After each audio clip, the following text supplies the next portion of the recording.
Oh no, I did. I didn't do the predictions. 1 minute, 1 second. Un momento, papi, un momento. As spawning in the top right-hand corner of Royal Blood, we have a very special player, a player who has been on a break, who has been on a hiatus for a very, very long time. But he is back once again, looking to prove himself. He is the Peruvian Zerg player, the Street Fighter himself, representing the CranKy Ducklings, one of our very own. It is Ryu.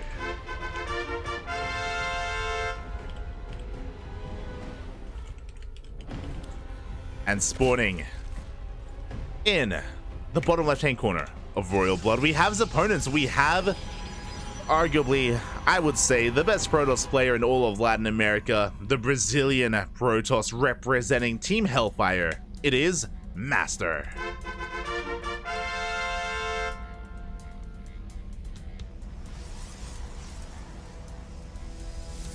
Oh, hold on.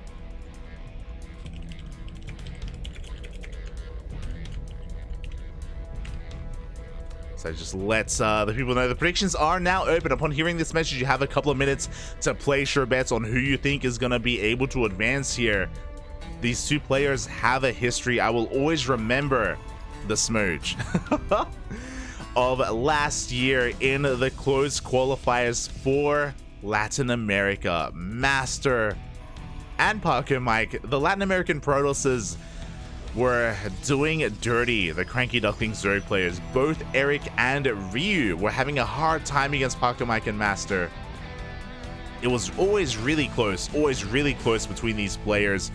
It'd be back and forth, go to the ace match. But in recent times and recent eras, I do think that MasTeR is the favorite. Overall, historically, Ryu has won more often. He definitely has, but MasTeR was able to peak last year to the point where he was able to overcome Ryu and Eric. And that's when he kind of solidified himself, when he overtook Paco Mike as the best Protoss in Latin America. It was really impressive to see. But now, it's a couple of months later, it's a new year, and the state of play here is quite different. The meta is different, the map pool is different as well. I'm curious if MasTeR has still got it. Can he bring down Ryu here? And Ryu, I'm just so happy to cast him again. It's been a long time. It's been like 6 months. It's been a very long time since I've been able to cast Ryu in a best of series against another Latin American player. And I'm really excited. I am very excited to see this. Ryu, of course, for those who don't know, maybe if you're a new viewer of the CranKy Ducklings, we did at the start of the year disband our North American roster, but we still have a Latin American roster. We have Eric, we have Ryu, we have some Oceanic players, we have Oreo, we have Starduck as well. Ryu has been with us for a long time, and he is one of the best Zergs in Latin America. When you think of the top Zergs, you think of Chan, you think of Eric, you think of Eggs, you think of Ryu. They all have their own kind of pros and cons, their skill sets that they can flex. Ryu did take a break from the game. He took a step back, focused on his studies, focused on his university, which makes plenty of sense. You know, like, school comes first. I fully understand that. But now he has the time to compete again. And we have something different. We do have a Twilight Council opener coming up from MasTeR. Oh, a follow-up, sorry, from the Stargate. We should be seeing that first Oracle coming on out, but this is really odd. So MasTeR, he goes for a Stargate opener, which is standard, only makes one Oracle, not even a second Oracle, and he is going for a very fast transition into a Twilight Council. He's going into Glaives. This is very unorthodox. This is designed to catch Ryu droning, and Ryu is droning. This is devastating. Again, he assumes that this third base is going to be saturated. He assumes that we have a Forge +1 and Blink on the way, which takes longer to really get underway. But MasTeR is going to be banking Adepts back at home, and he's going to be sending so many of them across the map. We have a Roach Warren on the way, but it just now started. Is Ryu going to have enough to defend? And how many Adepts are we going to have to work with? This is going to be 4 gates in total. Here we go. The Adepts are going to be going, shading across the map. And Ryu doesn't have anything to scout this. He's still droning. Ah! Not like this, Buffy. Not like this. Look at the units tab. We have 8 Lings and 5 Queens here for Ryu. The Roach Warren just finished up. And the Adepts have revealed themselves. Ugh. Yeah, we just didn't see this coming. Too many drones. Roaches are on the way. Drones are being focused down left and right here. 4 drones already falling. And MasTeR is looking to shade into the main base. Ooh. Doesn't get too many drones here. Only 1 more worker goes down. 2 more workers go down. A Queen as well. We have Roaches on the way. A Lair as well on the horizon. But this is so much lost mine time. The drones are all over the place. No! It's not safe to come back. This is getting out of hand really quickly. At the same time, more Adepts showing up here at the triangular third base. This is game-ending damage. 13 drones have gone down. Ay, ay, ay. And this is such a peculiar build. To go for only a single Oracle, to quickly switch gears and go into Glaive Adepts. It's not something you see too often at all. I don't blame Ryu for not being prepared for this. It's just a bit heartbreaking to see here as 21 drones have fallen. MasTeR has a 4th base on the way. He's got a probe lead. He's transitioning into +1 and Blink. 5 gates are on the way. The gateway explosion is real. MasTeR's follow-up Blink Stalker push is going to be devastating. Ryu needs to somehow find a way to come back in this game. He doesn't just have to drone. He has to somehow deal some economic damage to his opponent, whether it's a Bailing run by, whether it's a Ling run by. Maybe force MasTeR to stay at home. He needs time. Ryu, more than anything, needs time to recover. Oh. And we'll see if he can. 22 drones, man. Hey, 22 drones. There we go. We do see an Overseer dipping into the main base. Ryu trying to confirm what exactly is going on. The Stalkers have revealed themselves. And this follow-up Stalker push, this could just be the nail in the coffin. There's just not much left over after the initial Glaive harass. GG gets called. Even a single G. And MasTeR will take game 1. Oh my god. Such a wild, such an aggressive build there from MasTeR. No one else does that. I've never seen any other Protoss play. We cast a lot of StarCraft here on the CranKy Ducklings. We cast a lot of Korean StarCraft. We cast KSL, ESL Open Cup Asia, Home Story Cup. Never have I seen a Stargate opener into a third base. Hard switch into Glaive Adepts. It's not something you see every day. And it did catch Ryu completely unawares. And that's a really good way for MasTeR to start the series. It's a really good way for MasTeR to get momentum and also to get into the head of Ryu. That's another thing. Ryu is usually a pretty cool and calm and collected guy, but I do know that Protoss can upset him sometimes. Understandable. It's Protoss, right? It's Protoss. But yeah, I do hope that Ryu can mentally recover from that. And I hope that it doesn't affect his play moving forward here, because I do know that if you let him get into the mid game, Ryu is one of the best players in Latin America. He just has to get there. Just has to get there in a good position with a good drone count.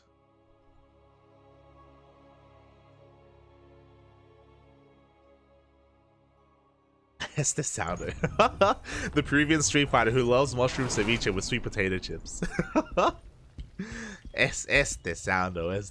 As we are going to be getting into game number 2 and spawning in the top right-hand corner of Ancient Cistern, we have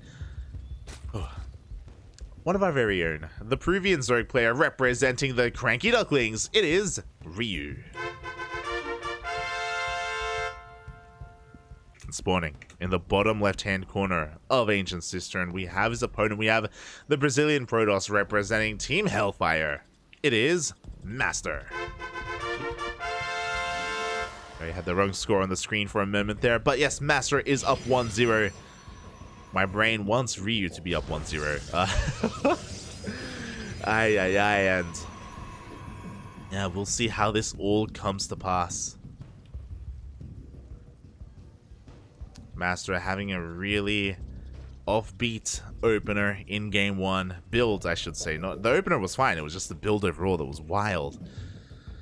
We'll see what else MasTeR has up his sleeve. Ryu isn't a very aggressive player. Ryu, for those who, again, are maybe newer to the channel and haven't been watching us for the past couple of years, Ryu, he's got a bit of a nickname. He's not just, he's got a couple of nicknames. we call him a lot of things. He isn't just the Street Fighter, he is also the Lurker King of Latin America, papi. Jaime, Arturo Duran Silencio, Jim Rising, maybe the Muta King, but Ryu is all about the Lurkers. If he gets there, he can utilize them like no other. You may just be like, yo, hide your Lurker Viper.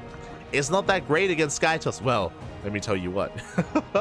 Ryu, he's built different, mate. He is built of something else. If he can get there against the ground toss, it is his unit of choice.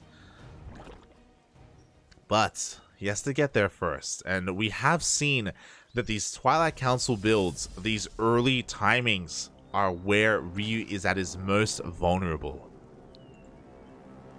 He's aware of that, I'm sure. MasTeR, I'm sure, is aware of that as well, so we'll see if he can try and abuse that. We'll see if Ryu can shore up his defenses and tighten up his scouting. Because I say defenses, but really it was just scouting. It was just trying to figure out what was after the Stargate. Speaking of, we have another Stargate opener here from MasTeR, which seems normal, which seems standard, which seems meta, but we've seen that, mate, MasTeR, you can't make assumptions against him. It's just not possible. You can't do it. He's crazy. He's lost his mind.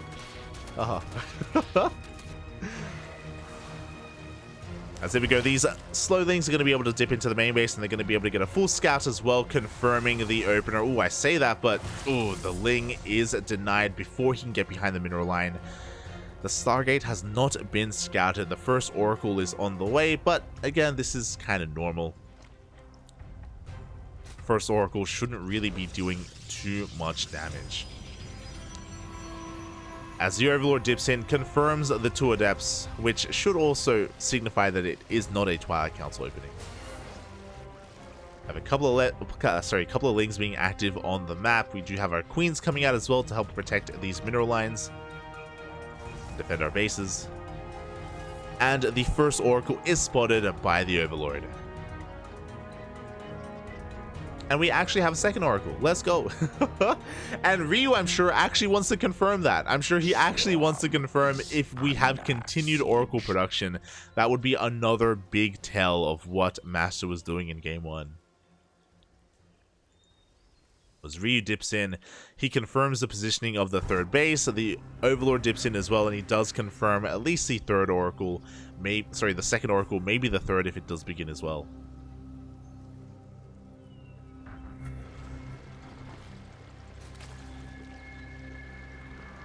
And Ryu is taking this very seriously, throwing down spores all over the place, just rotating his queens over as well. With 2 oracles, we can one-shot workers, so we can just ignore the spore and dive on in. That's exactly what we see. 3 drones going down. For quite a bit of hull damage, but at least the oracles do survive. Meanwhile, off of these 2 oracles, the 3rd base was left a little bit vulnerable, but Ryu doesn't attempt to try and punish it or anything like that.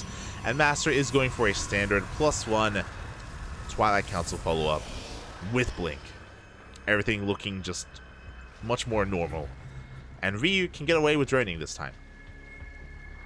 He's free to drone, free to saturate his 3rd, take a 4th. Ooh.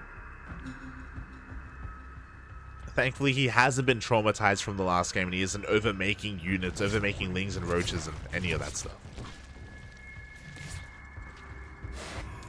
We're just droning, Pipe. We're just droning. Ling Scout is even going to confirm the saturation on the 3rd base as well. We have a couple of Glaveless Adepts shading on in, but ooh, we do see them getting caught here in between the bases. 2 Adepts go down immediately. And we're going to try and commit 3 into the main base as well. They're going to be able to pick off some of these drones. Ooh, force the Citizen's Arrest here, but 5 drones go down. Very nice damage here utilizing these adepts, especially because the adepts don't really scale well into the mid game. They've kind of run out of usefulness, so killing some drones is always a good thing. Meanwhile, the oracles, they dive back in again, and oh my god, 9 more drones go down. Oof. A lot of economic damage being done already here to Ryu. He's going to be able to resume mining here, but his drone count is not what he needs it to be. And soon, the follow-up Stalker push is going to be upon us. MasTeR taking that 4th base, going for a massive warping of Stalkers. He's going to be rushing across the map. Ryu is still attempting to drone up, though. But these should be the last of these drones that we see. We need an army here sooner rather than later. I say that, actually. But again, MasTeR is more concerned with expanding and taking a 4th. Not so much with pushing. He already starts up +2 and charge. I don't believe he has a robo. Yeah, no robo available, so no prism. So Ryu is actually free to drone. Stalkers are threatening to move out, but again, we don't really commit to anything. We have a Ling run by instead, forcing his attention back at home. 1 and 2 sentries are going to go down, and maybe even a Stalker. Ooh. Two sentries and a Stalker, well worth it for that Ling run by, but here we go. MasTeR can focus on his push. Unlike Pocket Mike, MasTeR will have these oracles to support his army. Throwing down stasis traps, available with their pulsar beams. But Ryu is ready for this. He's got Lings, he's got Roaches, we have a Hydra Den on the way as well. Why are Folunkers, papi? It's been so long since I've casted Ryu. Feels good, man. Feels good. Stage traps are being baited out one after another. We do have 2 more behind this, and we do have to respect that. So Ryu is going to be backing off here for the time being. Just holding onto that ramp. Up! Ooh. Massive stasis trap goes off, though, and we have to back off to the safety of these queens. MasTeR is getting a bit of momentum. He comes in with 2 more oracles. Yo, and MasTeR, he just wants to keep on pushing. He wants to break this position. He's going to be waiting for the stasis trap to run out to clean up these roaches. Oh my god. Even more stasis traps being thrown down. But honestly, with these Ling reinforcements, Ryu should have more than enough. And there we go. He's diving on top of the Stalkers once again. Can't chase it back too far. Behind this, we have a Zealot run-by being set up. We already have a Zealot run-by here at the natural. Roaches are going to be able to stop them from getting anywhere near a mineral line. Oh! Another stasis trap goes off. And now Hydras are on the way. We still don't have a Lurker Den, so it's just going to be Ling, Roach, Hydra for the time being. And the Hydras, they don't just add DPS, but they also provide a way to deal with these oracles, as queens can't really push off a creep. We do have a lot of oracles. Speaking of a lot of oracles, we have a massive Zealot run by head towards the right-hand side of the map. Hydras are going to have a hard time dealing with this, but Roaches are going for a bit of a counterattack. Oh, cannon spot them! Not like this, papi. Not like this. These Stalkers looking for a bit of a better angle here. The Roaches do unborrow, but we have a reactive warp in. Zealots do not find a way into the natural. And yeah, Ryu, he's going to be able to defend on both fronts. He isn't able to counterattack though. And oh my god, he takes a massive stasis trap. Ay. Speaking of Lunkers, there we go. Lurker Den is on the way.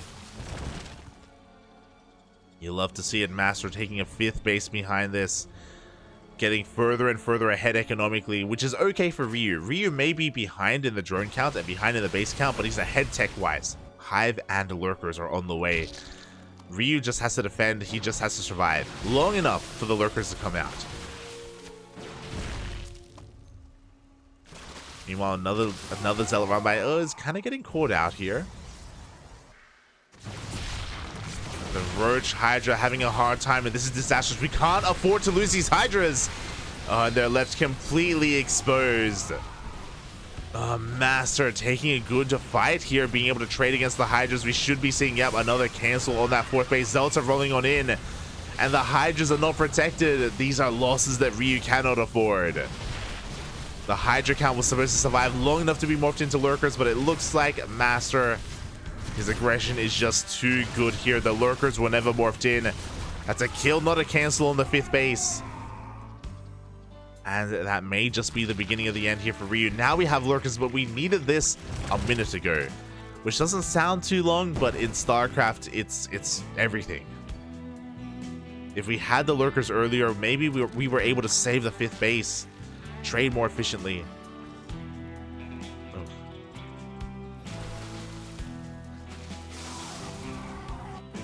But now Ryu is on the back foot, and Ryu has the turtle. And you know what? Now that we have lurkers, we already have a fleet beacon on the way. MasTeR is getting ready for Sky Toss.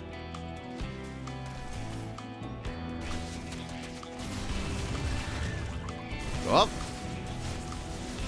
hey, the lurkers do reveal themselves, and this is going to force MasTeR back. He's going to try and find another opening, because the reality is we don't have too many lurkers. We should be seeing a revelation. There we go, on those lunkers. We don't have too many of them, so MasTeR, he can just rotate around, look for another angle of attack, an angle where Ryu is a little bit more vulnerable. Meanwhile, at the same time, Prism makes it into the main base. Up. Oh, never mind. Oh, it's barely gonna survive, mate. The Prism is able to slip between the bases, head towards the left-hand side.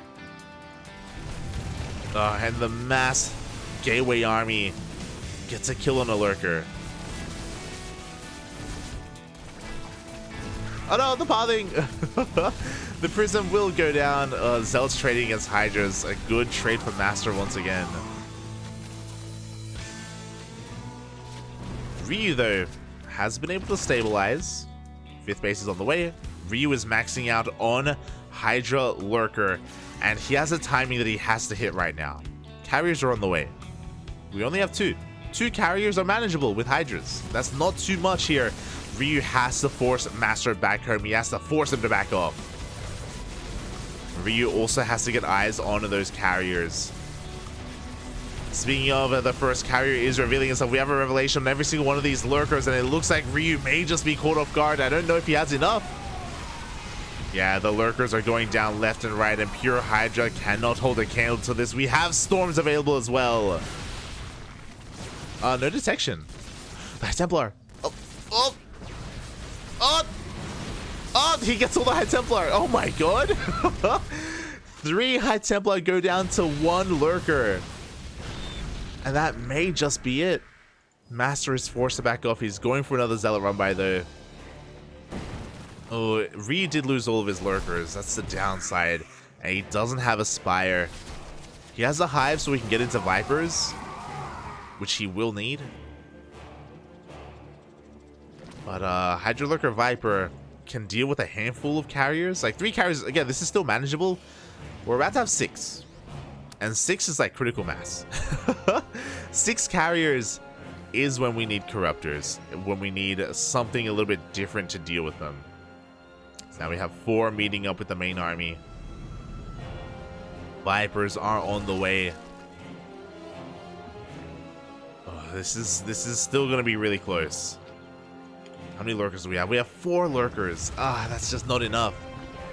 We need enough lurkers to zone away the ground army, and we need enough Hydras to be able to punish a Yoink, to be able to punish an Abduct. It's a delicate balance here of units. As MasTeR is looking for a way in, going for a revelation here in the middle of the map, going for another base behind this as well. His economy has been booming. 93 probes. Here we go, show us the Yoinks. We do get 1. 1 carrier goes down for free, and we're gonna get a second. Ooh, not quite. Ryu, he wants it. He will not get it. Good trades overall from Ryu. We saw some feedbacks, but 0 Vipers died. So overall, keeping that carrier count low is important, but we still have 3 being made at a time. This is the ideal position here. Ryu, he's got the support of all these spores. Roach is getting ready for a Zealot run by. The spores are a little bit exposed here. The lurkers aren't where they need to be. Vipers need a little bit more time to gather energy. Storm does kind of connect with those Hydras.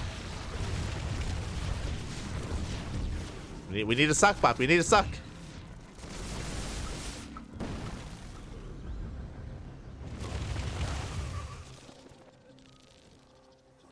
And what's scary is that MasTeR doesn't have to commit. MasTeR, he backs off, and you know what? He's just making more carriers. You know, it's just going to get easier from here as long as he doesn't commit too early, too quickly.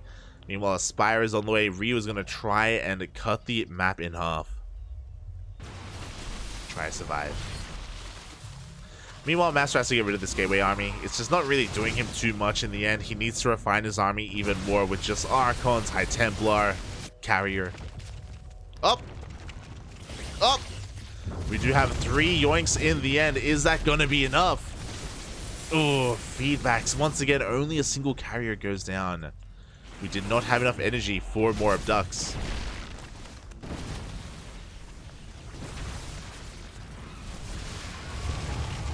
Well, meanwhile, it looks like Ryu's kind of getting out of position here. The lurkers are looking a little bit exposed. Up! Oof. You get 1 more carrier here for Ryu. So what's important is that Ryu isn't topping up his Vipers, because if he does, then his Vipers will die to feedbacks. Like I think he's purposefully, yeah, he's purposefully keeping the energy low enough to only have 1 abduct each, which does limit his abducts overall, but it does keep them safe to those feedbacks. Oh no, meanwhile we have DTs coming into harass. No! Not like this. Has Ryu recognized this? I don't think he has. DTs are getting into the main, getting into the natural. At the same time, the main army is keeping his attention busy. Oh, another 2 abducts. 2 carriers go down, but the DTs have revealed themselves. Oh, the Hydra's gonna be able to clean them up. Whew. That was close. That was very close. As Corruptors are joining the mix here. Again, are the Vipers alive? Yes, it looks like 1 Viper died, but 2 have survived. Uh-oh. MasTeR? Oh, the recall! Ooh. The miss rally 1, 2 carriers go down, and the recall is wasted. Not like this, Bappy. Not like this. Oh. MasTeR. Maybe the pressure getting to him a little bit. He's going for another Zealot run by here on the right-hand side. Lurkers and Hydras waiting for that. Oh, risky move by Ryu. He's hunting down some carriers. He wants to force a reaction. Oh, he doesn't quite know where the army is. He's going to be pushing on forward. He has control of the high ground. It looks like this Nexus is going to be going down, and MasTeR is going to give up this base. The probes. MasTeR just looking to refine his army. He's got too many probes. Has to get rid of them. Oh, but Ryu, he's being lured in further and further into Protoss territory. There we go. But, yeah, I don't know if we need to push in. He's going for it. He wants it. There we go. We have 1 yoink. 1 carry goes down immediately. 2nd yoink. 3rd yoink. 4th yoink as well. The carriers are dropping like flies, but is that enough?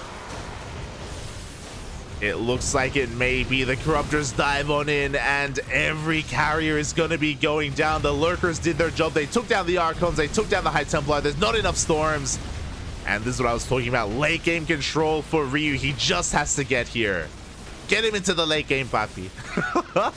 He can take down the Sky Toss. Ay, ay, ay. The Vipers are turning around to gather some more energy. Again, he was always doing such a great job at keeping some units back at home to make sure the Zealot run-bys didn't get out of control. But now we have a transition into ground toss. Thankfully, we still have some lurkers. Oh, but not many. Only 5 lurkers. We need more lurkers. Now is the time for MasTeR. He's pushing in. A lot of dead supply in these Corruptors right now. The lurkers need time to be built. They're still on the way. The Vipers, sorry. The Stalkers are just getting on top of the Hydras. Ooh. And there we go. Another storm is thrown down. The Lurkers are having a hard time keeping up with all of these Stalkers.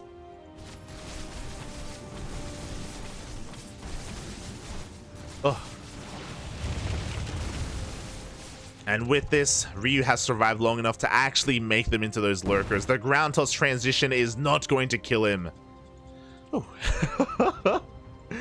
Ay, ay, ay.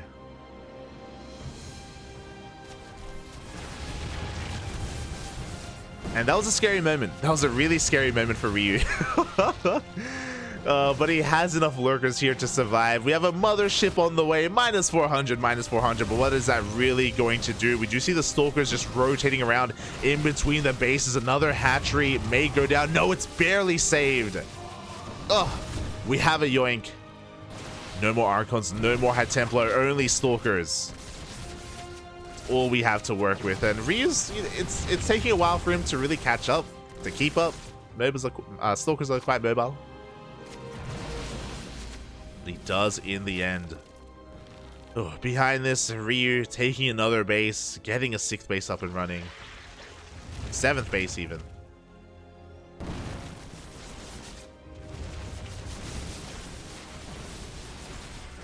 And MasTeR's just kind of stuck with an inefficient army, a mid-tier army right now. The High Templar are coming on in. We do have Storms available, a blanket across the Hydras. Once again, Ryu just leaving supply here back at home, always for these run-bys. The Zealots have never gotten out of control. The Stalkers are going down left and right, and MasTeR is running out of a bank. He's running out of resources. Oh my, he yoinked the Observer. Did you see that? That was crazy. Now there's no detection. The lurkers can't be dealt with. Wow, at the same time, Corruptors, they have to do something, so they go for a caustic spray in the main base. They could be used here with the mothership, but Ryu didn't know that there was a mothership. Ugh. And here we go, MasTeR trying to find another angle. He's all in with this army. He has to make something happen here. He does have a little High Templar. There's a world where if he gets the storms and the feedbacks, he can make this work. We have the Abduct. God, the mothership is so tanky, it will go down.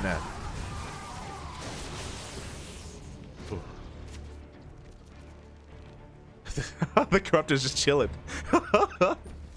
Corruptors, you know, they just want to be involved. They want to do something. I'm sure they will come into play later.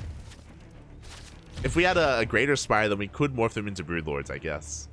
But for the time being, you know, just chilling, living their life. Ugh. And there we go. They're going to be hunting down some more bases here, some more of these exposed nexuses. It took Ryu a long time to come back in this game. If you remember, Ryu was up against the wall in the early game. He was losing a lot of Hydras early on. He was barely struggling to survive to get into those. Oh, there's another yoink on the Observer. He was struggling to survive to get into those lurkers, but once he did, he was able to stabilize in the end. Has to be careful not to bleed out too many of these lurkers to the Stalkers. He's going for some lurker harass. At the same time, these Corruptors are being cleaned up. Corruptors do not shoot down. And at a certain point, Ryu is going to max out and he's just going to be able to move out across the map. He's kind of waiting here for the army to reveal itself. MasTeR's entire army is rotating over towards the right-hand side to deal with this one lurker.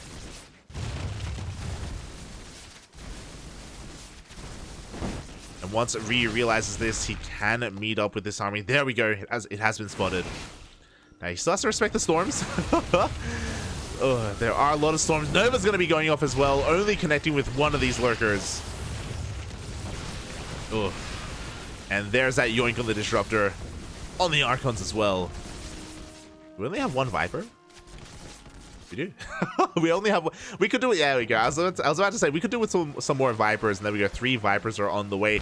This Zealot run by, this time coming from a different angle, is actually going to be finding some damage here. Ryu is being pulled apart a little bit. Nova's going to be going off. Oh, not quite in range.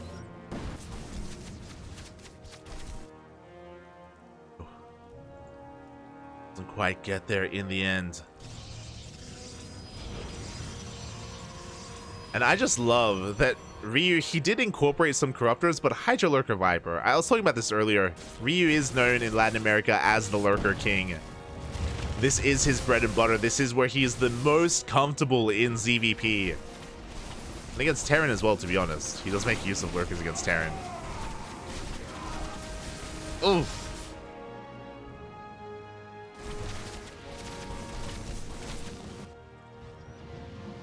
MasTeR forced to back off once again. He can't find any headway. Ryu still has a massive bank. Gonna be looking to expand and take another one of these bases. It's one of these things where Ryu can afford to lose some lurkers and some hydras. MasTeR not so much. Doesn't have that gas bank. Oh. And there it is. We were talking about it before. Greater Spire is on the way. Brood Lords will be the nail in the coffin here against the ground toss. Ryu having a hard time really asserting himself and denying any of these bases. He still has these corruptors in the back line. Still has them. As he's edging his way closer. Finally, Ryu being the aggressor here. Oh, the Novas! The Disruptors! Oh, both of them go down without a single Nova going off. We have the yoink on the mothership. The -400, -400. Once again. Nova's going off in a panic, but it's not connecting with anything, Papi. The High Templar being zoned away with the lurkers. And this most crucial mining base from MasTeR is gonna go down.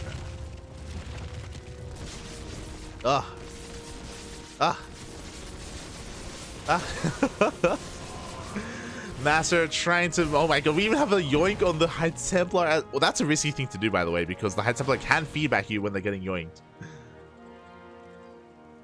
But here we go. We have a harassing lurker here in the bottom right-hand corner of the map. Slow and steady for Ryu. Picking apart this army. Nova's going off. Ooh, getting a decent connection towards the end. Oh.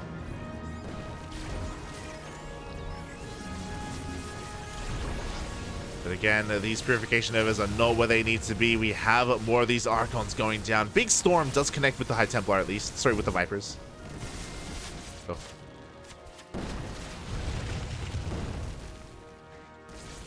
But MasTeR, as the game is going on, is just getting pulled apart left and right. More Abducts. Ooh, big Storms and big Purification Novas here in the army of Ryu. He drops a lot of supply. But you can just rebuild. Just remax. It's okay. And the Corruptors are coming in once again for another Caustic Spray. Oh, can they get the base? I don't think they can. I think there may just be too many Sorgers here. It's going to be close. Wow, they get the Nexus. With 2 Corruptors remaining. There's just not a lot of mining going on right now here from MasTeR. He's broke, Papi. He's broke. Up. Up. Oh, big Storms once again. Big Novas here. Ryu slipping up a little bit with his control towards the end. He's getting a little bit sloppy here, taking a lot of hits to the face. But he can still afford to. That's the thing. So there we go. We're finally getting a couple more of these high-value targets. Only 1 Disruptor remaining in the main army of MasTeR, and yeah, he's just huffing a little bit of that copium right now. He's being cornered here into the middle, into the corner of the map. Gonna blink on forward. He's gonna be able to get on top of a lot of these lurkers. Taking a decent fight, actually. He's pushing him forward, trying to get on top of the lurkers. He does get like half of the lurkers for his troubles, but he doesn't have enough momentum to keep on pushing. I think he has 1 more Storm in the chamber. And Ryu. Oh god. He takes that Storm to the face. Does take it in the face. Oh god. But pushing into lurkers is never an easy thing to do here. This is the last hurrah for MasTeR. GG, well played gets called. And Ryu ties up the series 1-1. Oh my god. GG, well played. What a game. What a game. That was terrifying. That was absolutely terrifying at the start. MasTeR, he was ahead in supply. He was just pushing into the 4th of Ryu time and time again, looking to break him. But Ryu was able to survive long enough to get his lurkers out, to get into his Hydra Lurker Viper eventually with those Corruptors, and he dismantled that carrier army. Again, when it comes to late game control, Ryu I would say he's even better than Cham. Like, when it comes to Latin American Zergs, I would go far as to say as Ryu has the best late game ZvP control. Out of Ryu, out of Cham, out of Eric as well. A lot of it is also because Cham and Eric don't play as much late game. That's where that practice comes in, and that's why Ryu's so good at it, because he's in this situation so often, so he gets so much practice in it. Cham and Eric, they thrive a lot more in the early to mid game, and they're a lot stronger in the early to mid game. That's kind of where they balance each other out in a way. Oh. But regardless, GG. Oh. GG, well played. We are now going to be getting ready for game number 3, and I'm just trying to recover after that as well. that was intense, Fafi. That was intense.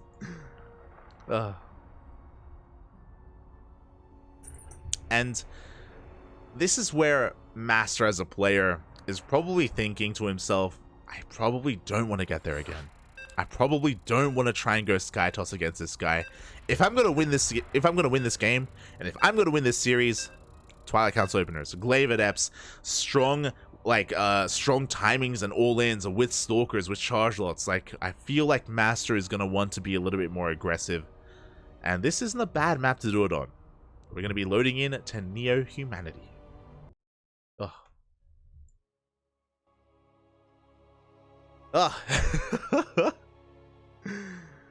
Oh boy, let's go, Poppy, let's go.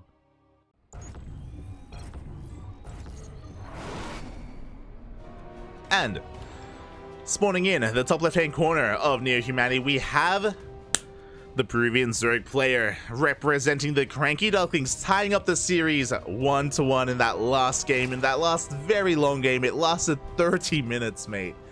30 minutes of non-stop action. We have the Street Fighter himself, Ryu.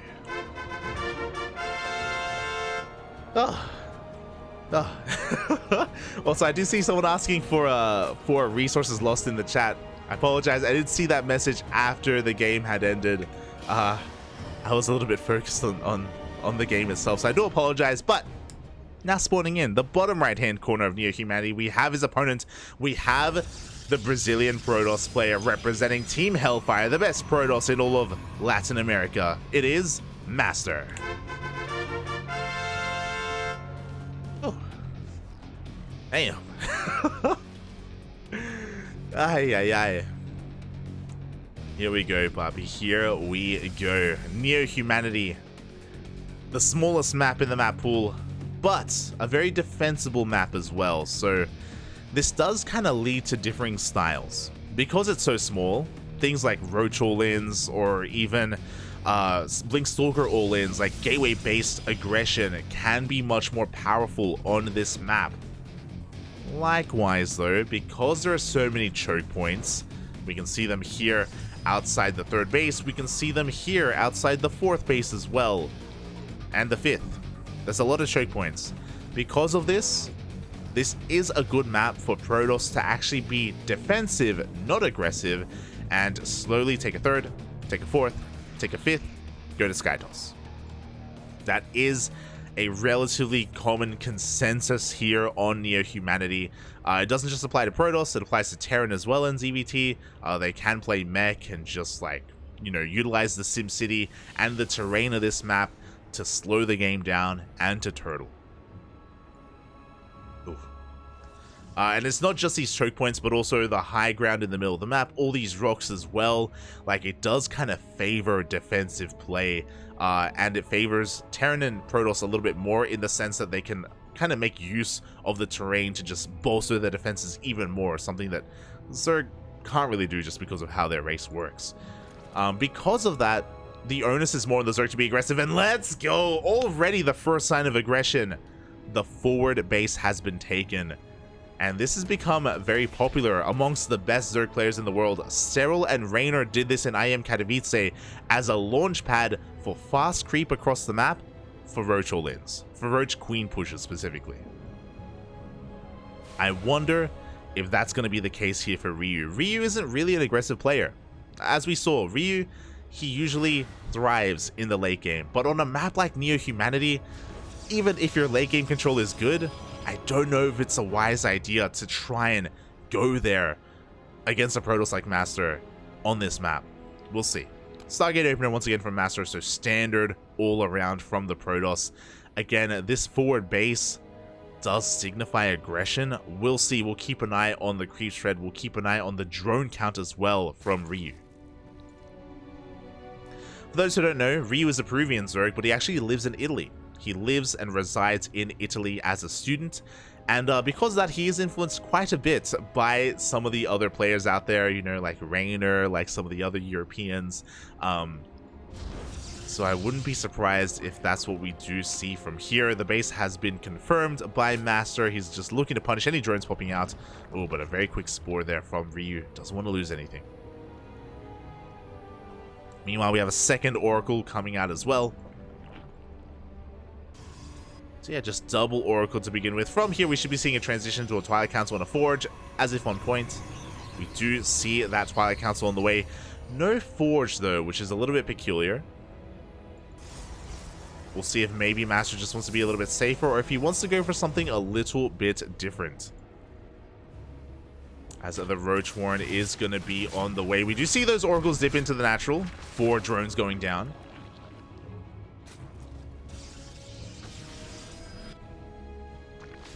So far, so good. Decent damage here from MasTeR, and he keeps both Oracles alive as well. We do have a bit of a gateway explosion here as additional gateways are thrown down in the main base. There we go. Blink is on the way. And because we don't have a Forge, I believe we are going to be seeing a very strong timing coming out from MasTeR. I don't think he really intends for the game to go on much longer from here. Meanwhile, Ryu is taking advantage of this rich Vespene gas geyser as well. Saturating it immediately. Going into roaches, going into +1 range.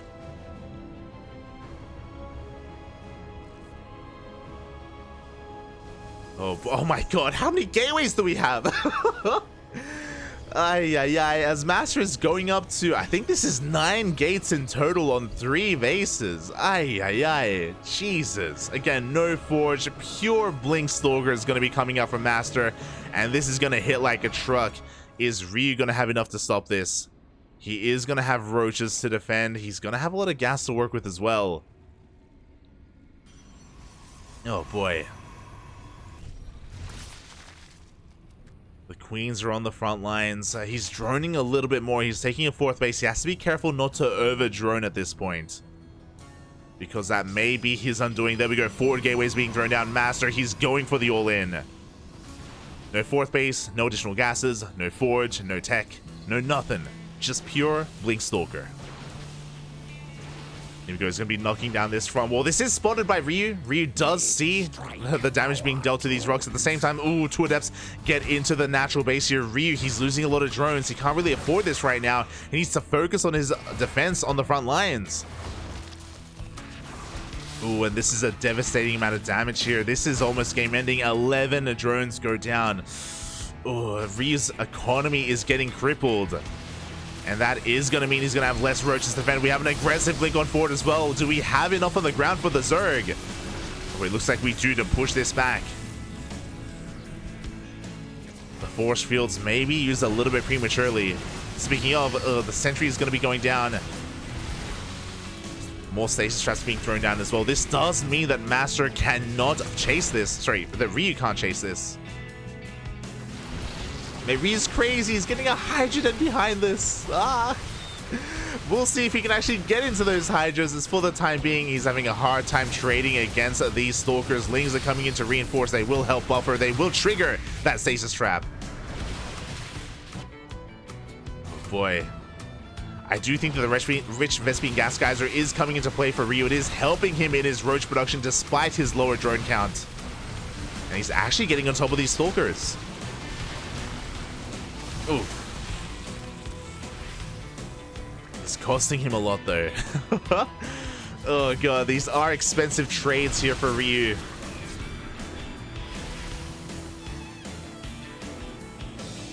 And MasTeR is not letting up on the aggression. Just going for warp in after warp in. He takes down a lot of these roaches. The Blink Stalker control is good enough. And MasTeR has been probing up behind this. There we go. He's taking a 4th base. This is very Haas-esque. Just mass gateway army. And the idea behind this, especially with this 4th base, is that he's not going to stop. He's just going to keep warping in, keep warping in, keep warping in, and just never let up. Ugh. And Ryu, he loses a mineral line. It cost MasTeR all of his oracles, bar 1. But Ryu's economy is in shambles. He's down to 45 probes. He's going to try and chase this back, but I don't think this is going to work out for him. We have an aggressive blink forward as well. Ravager's being focused down.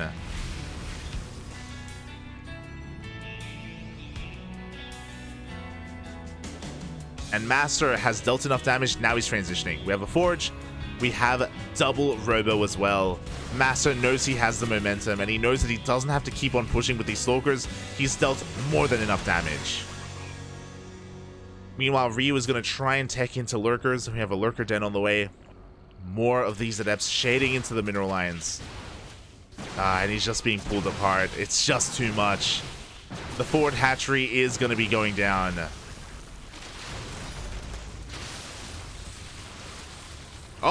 Oh my god! The rocks do crumble on top of the army here, trapping all of these Stalkers. We have a recall to get them the hell out of there, but I have not I haven't really seen that happen before. Oh my god. Jesus. Ugh, did that kill any Stalkers? Is that how that works? Ay ay ay. Nice moves out of Ryu. Lurker Den is done. He has that momentum. Let's pick up a decent chunk of Stalkers here. Even lands with the Biles. And we should be seeing some Lurkers morphed in. We need the Lunkers, Papi. We did just lose a base. Our economy is still not what it needs to be. No! Protect the Lunker! Oh! Lurker gets focused down.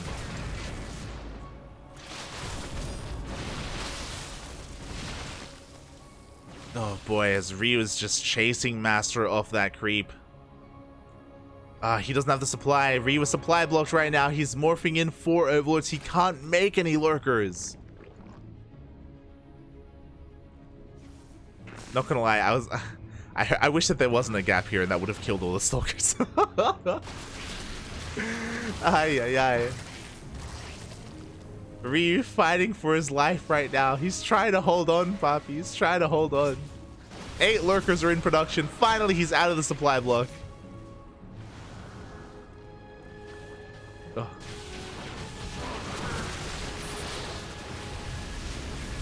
But at the same time, MasTeR, he just keeps knocking down that front door. Lurkers are finally revealed, and with the power of the Lurker, Ryu's going to be able to force this back. He is in the midst of droning. Adept Harass is coming into the 4th base, or now the new 3rd. But it is cleaned up. MasTeR, even though he can't push into these Lurkers, though, he's looking for an angle. He gets another Overlord, looking to supply block Ryu once again. We have Disruptor production commencing, and that is an answer to these Lurkers, especially without range, without that Hive upgrade.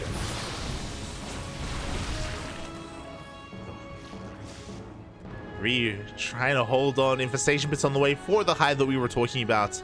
But MasTeR is looking to try and shut down this 4th.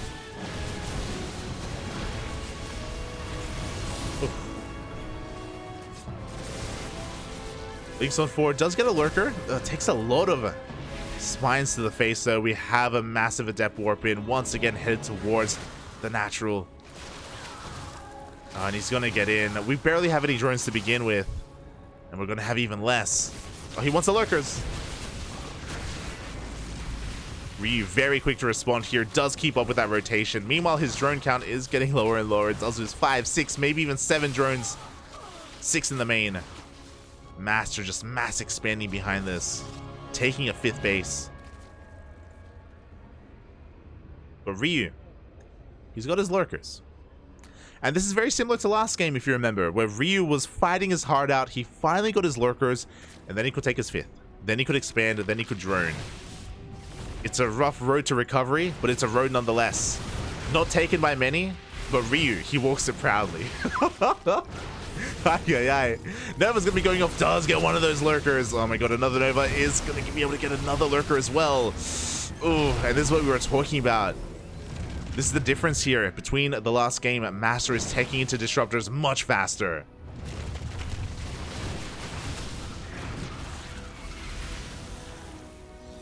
he's punishing Ryu here, just boxing him in.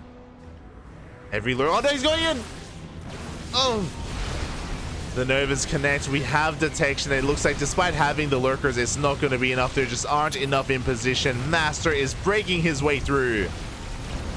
And he's looking to take a lead in this series. Again, Neo Humanity can favor aggressive play. GG gets called. And MasTeR will take game number 3. Oh. Oh my god. GG. Yo, shout out to Dolan in the chat. I expected them to die. I know, Papi. If only, if only.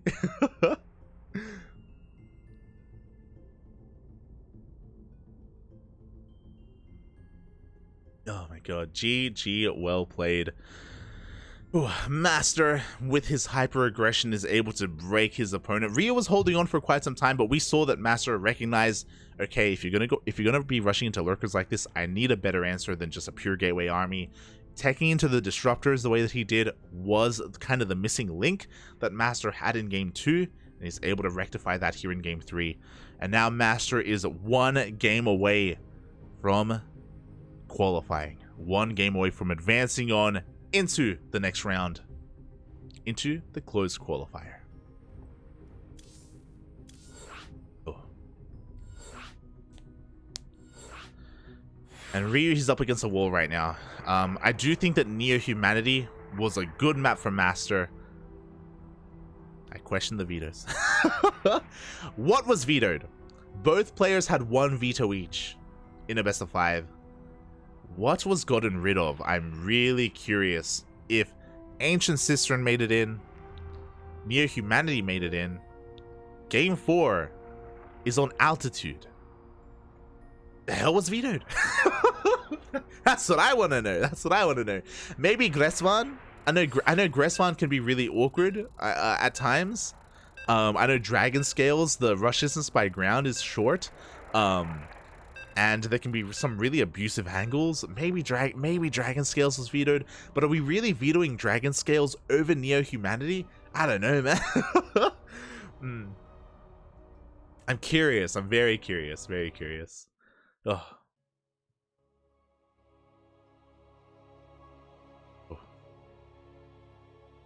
Here we go. We are now getting into game number 4 on the largest map in the map pool.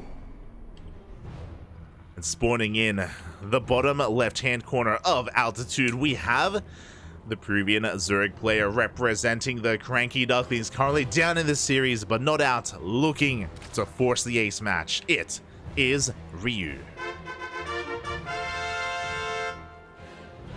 And spawning in the top right-hand corner of altitude, we have his opponents. We have the best Protoss player in all of Latin America, representing Team Hellfire, the Brazilian Protoss, MasTeR.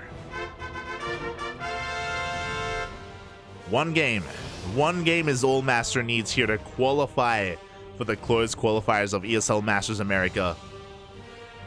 Oh boy, he is so close. But what I will say is that I believe that altitude is a good map for Ryu. I think this is where he wants to be. I think that he needs some room, he needs some space, he needs some social distancing. And this is the map.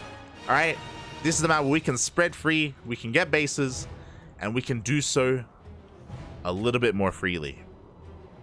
I think MasTeR, with his aggressive style, with his timing attacks, he's gonna have a bit of a harder time executing them and dealing the damage that he needs on how large of a map altitude is. So I wonder if MasTeR is going to adapt here. I was talking about it earlier on Neo Humanity. In a similar vein, altitude does lean towards Protoss players taking up faster into Skytoss. They can get away with it on this map because of how large it is, because of how spread out it is, because it can be sometimes harder to be aggressive early on. They can do that. Does MasTeR want to do that though? I don't think so. I don't think it really does. We'll see. We'll see where we go from here. Oh. As we see a hatch gas pool opener from Ryu. Again, stock standard. That's what he does when it comes to the Latin American Zerg players. Eggs, Eric, Cham, they are all far more aggressive and far more assertive. Ryu, he just wants to he just wants to drone. He just wants to drone, get a third, get a fourth, get a hive, make some lunkers, you know? that's all Ryu wants to do in this matchup. And if he can get there, then he can make some magic happen, but we'll see if he can. We'll see if he can. Oh. We see the first sign of aggression. MasTeR is going for a Twilight Council opener, not a Stargate. Oh boy, this could be a multitude of things. If he pulls out of gas, this is going to be a Glaive Adept opener. If he doesn't pull out of gas, this could, and if he goes for a faster Robo, this could be a DT opener instead. There is that Robo that we were just talking about. We haven't pulled out of gas yet. The Overlord is being denied, but Lings are dipping on in. Can we get a scout? Oh! The Lings are denied entry. They don't make it up the ramp, and there is that Dark Shrine. This is going to be dangerous. So with this DT opener, if it does go unscouted, it can kill a third base. It can get a lot of drone damage. Even if it doesn't, we can transition into an Archon drop from here instead. So we'll see if Ryu can piece together what's going on.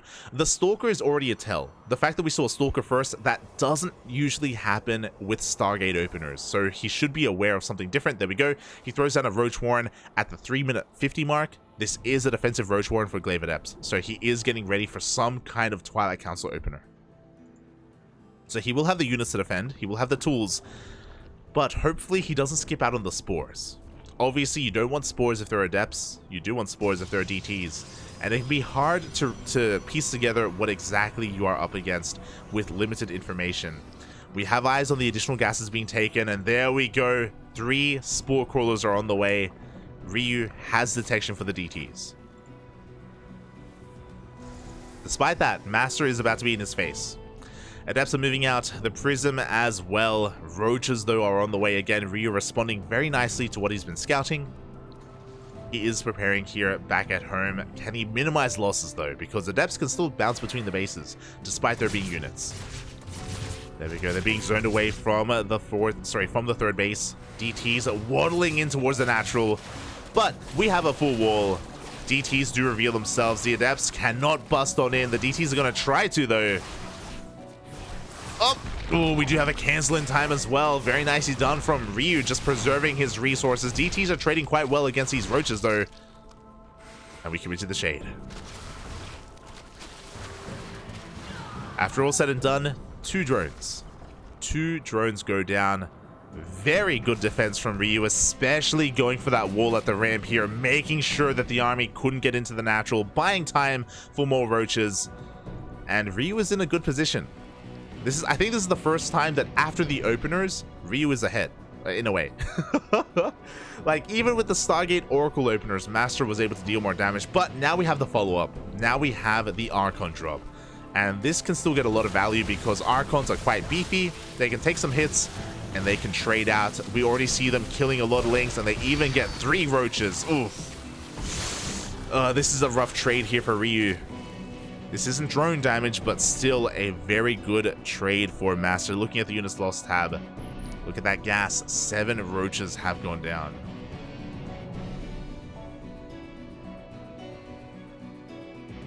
Also, massive shout out to Blaker dudes in the chat.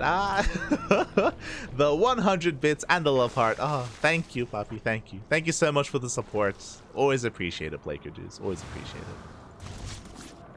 Meanwhile, Prism tries to dip into the natural base, but it does get deflected by those queens. We do have a Blink Stalker +1 follow-up. Very standard. Immortals are already on the way as well. Ooh, the Immortals will change things here. Does mean that the next push is going to pack quite a punch. Before that happens, we have 4 Adepts shading in towards that third base. Late reaction out of Ryu. At the same time, his attention is focused here in the main base. Ooh, a lot more drones are going to be going down here. Ooh. 5 drones in total and counting as the Adepts shade into the natural. 6 drones in total. Very nice damage from MasTeR, but Ryu, he's actually going for a bit of a different approach here. He's rallying some roaches across the map. Only some of them, though. Roach speed is on the way, +1 range, about to finish up as well. We're still droning. Okay, it looks like he just wants a little bit of mass presence. He wants to at least control the Xel'Naga on the left-hand side. MasTeR coming in once again off of 3 bases. He's already making his transition into disruptors. The bay is on the way. The army is moving out. With 3 immortals, a roach army is not going to cut it against this. This is spotted by the Xel'Naga. The immortals have been seen by Ryu. He needs lings. He needs everything right now, as he's going to be in a lot of danger here. MasTeR pushing on forward. He has the sentries for force fields.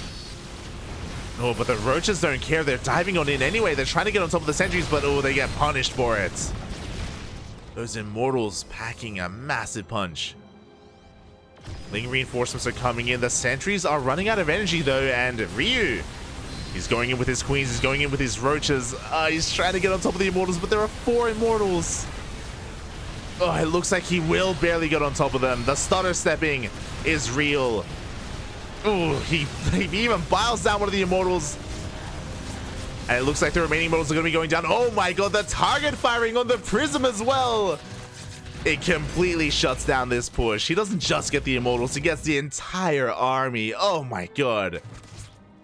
That was looking pretty close, to be honest. Like, diving onto 4 immortals with a roach army is terrifying, but he was able to pull it off in the end. He's going for a counterattack as well. We have a 4th base from MasTeR, but what is there to defend? We have 4 stalkers and 2 sentries.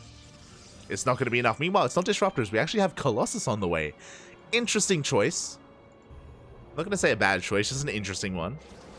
Lings are going for a counterattack. Roaches are poking and prodding at the 4th base. The Colossus is about to reveal itself. With the power of the Colossus, we can defend at the same time. The walls on the wall! No! The Lings get into the natural and the main base. MasTeR. Ugh. The turns have been tabled. Now it's time for MasTeR to deal with some harassment, and you know what? He can't. Probes are falling in every single base right now. 24 probes. More than a mineral line is going down. And this Stalker army isn't enough to hold on against the Roaches. He's diving on top of the Colossus. Can he get it? It looks like he will. The overcharge was not popped in time. The Immortal's going to be going down as well. Once again exposed. And even if this Roach army gets cleaned up, Ryu has done more than enough damage. Ugh. Ugh.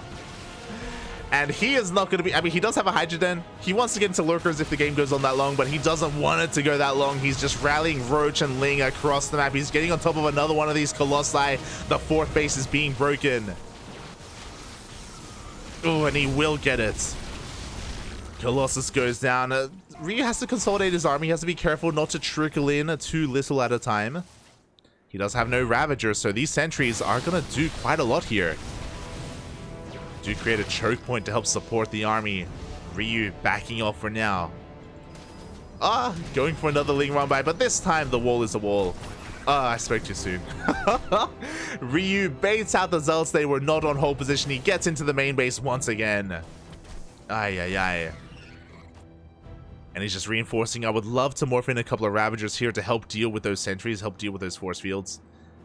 But Ryu, he's going to be preserving that gas for a Lurker Den. Again, he's just taking on up even further, getting ready for the later stages of the game. Hive is on the way as well. He knows what he likes. He likes the Lunker, Poppy. He likes it. Ay. He does like it. He's backing off. He doesn't want to just ram his face into a brick wall. He doesn't want to throw the game. He's going to be taking another base. And even though the worker counts are similar, what's important is that Ryu has been mining more for longer and what he's been doing with his resources. As MasTeR has been frantically warping in Stalkers and warping in Colossus to defend, Ryu has been teching. He's been working on his Hive, working on his upgrades, working on his Lurker Den as well. So Ryu's army will be more refined, will be better off for it. And MasTeR is kind of stuck here with this mid-game composition. Can work well against what Ryu has until Lurkers come in. It's brutal, but it has to be done. And Ryu killing some of his own roaches here to make room for the lurkers. We know what we want. And the lurkers are just better.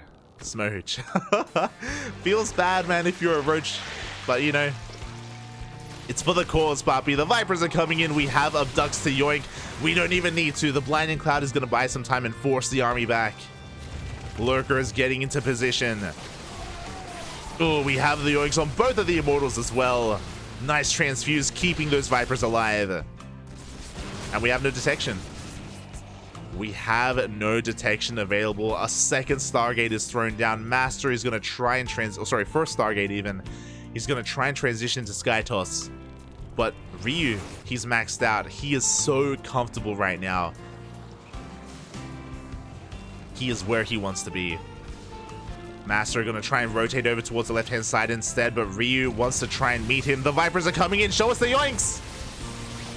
And there they are. Both Colossus are going to go down immediately, and now it's only a pure Stalker army remaining. The Prism trying to do what it can. The Queens, we're focusing it for a moment. The Queens aren't going to be going down, so a decent trade for MasTeR. But he's being penned in. He has to blink on forward. He's being cornered. He cannot do anything about those lurkers. Ryu's going to try and cut him off. Actually going for a counterattack. Oh my god. The Hydra's coming in from every single angle, and the lurkers are going for that counterattack towards the fourth base. MasTeR trying to get a fifth, but can he even protect the fourth? Oh, the Disruptor does get saved. Does get recalled. We do have detection back at home, and the lurkers are going to get cleaned up. This was a bit of a wasteful trade for Ryu. Definitely was, but oh my god, the Disruptors can't really do too much. GG gets called, and Ryu ties up the series 2-2, and we are going to the ace match. Ugh. GG, well played. Again, on altitude, that is Ryu's map to take. He has more room to work with. And his defense against that Immortal push was pretty damn good. I was so concerned about it. I was second guessing myself about committing to a fight, diving on those Immortals, but Ryu, after he shut down that push, after he shut down the Prism, he just went for a massive counterattack, pulled MasTeR apart. And I'm curious. What map is Game 5? What map is the ace match? Where are we going? Who are you? Oh boy. We're about to find out. Dresvan is the ace match, which means Dragon Scales was vetoed. Interesting. Okay, so that makes sense for Ryu to veto Dragon Scales. I still think that Dragon Scales is a better Zerg map than Neo Humanity, but I think Ryu likes Neo Humanity because of the Rich Vespian Gas Geyser. I think that's the rationale there, so I guess that makes sense. Dragon Scales was vetoed in the end. And 1 second, what was the other veto? Un momento, papi, un momento. Was the other one Babylon? Royal Blood. I can't quite remember. Oh yes, Babylon. Okay, so now we know that Ryu's veto was Dragon Scales, and MasTeR's was Babylon. For those that are curious. Oh. And yeah. Now we're getting ready here for the ace match. Ryu is asking for a small break. Oh, good. It makes plenty of sense. There's a lot of pressure on our players. Just needs a moment to just stretch a little bit. Hydrate his Hydras, stretch his Roaches, and get ready for the most important game of the qualifier. It's the ace match. The winner is eliminated. The loser is eliminated. The winner advances on to the closed qualifier. Let's go, papi. Let's go. Ugh.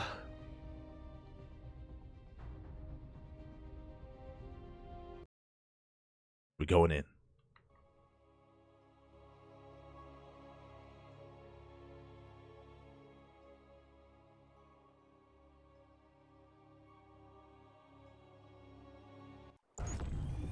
It all comes down to this.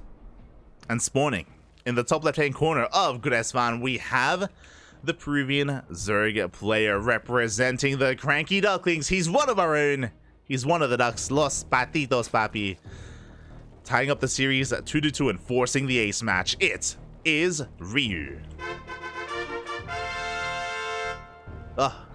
And spawning in the bottom right-hand corner of Gresvan, we have his opponent. We have the Brazilian Protoss, the best Protoss in all of Latino America, representing Team Hellfire. It is MasTeR. Oh boy, here we go. The ace match, game 5, the final game of the series. It all comes down to this. The hell is MasTeR gonna do? Because if we're honest, again, Ryu has gone for some pretty standard openers. He's been going for some very reactive play, as a Zerg player typically does.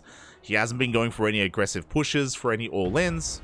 He has just been attempting to respond to what MasTeR is doing. So what is MasTeR going to do? That is the question. Gresvan is one of the more odd maps out there. It's a little bit more peculiar. The base layout is very different to what we are used to, and because of that, there are a lot of different avenues of attack, a lot of exposed bases, a lot of difficult to defend positions for both players. So because of that, things can get really chaotic, things can get really back and forth. But maybe this would be a good map for MasTeR. It is hard to say. Also, if we do get into the mid game, it can be easier to take certain bases as well, if we can make it that far. Oh, so we'll see. We'll see. I wouldn't be surprised if MasTeR goes for a Twilight Council opener here on Gresvan. Would he risk it all for the Glaives, papi? Would he risk it all? Find out. Oh. As we have pretty standard openers, Hatch Gas Pool from Ryu. We do see MasTeR going for a Gate Expand as well into the Cybercore. And now that the Cybercore is done, we can have our tech of choice, and it is going to be the Stargate. Okay. So more of a standard opener here from MasTeR. We're not going to be seeing some hyper-aggressive play from any Twilight Council openers. As we saw last game, we saw DTs, for example. None of that here. None of that here. Especially because, if you recall, Ryu completely shut down the DT opener. Like, it did no... It did... Two drones. Two drones died to the DTs and the Adepts. Ryu's early game defense was impeccable. And MasTeR, I'm sure, is aware of that. He's going to want to try and switch gears here. Once again, the two Lings are going to be able to get into the main base. Going to be going for that scout. Can they get past the Adept? Oh, we did miss an attack, but the Lings do get cleaned up. Didn't make it in. Very nice positioning here from MasTeR. Waiting at home with the Adepts to deal with the scouting Lings, and then he moves out across the map. Meanwhile, the Overlord is poised to make it into the main, so Ryu will scout the opener, and he will see the first unit coming out, which is that Oracle. But how many Oracles are we going to make? That's the question. 1, 2, or 3? We have that second Oracle on the way, which again is pretty standard. MasTeR is in position to expand and take a third base, so this is looking pretty normal here. From this point, we should be seeing a Twilight Council and Blink.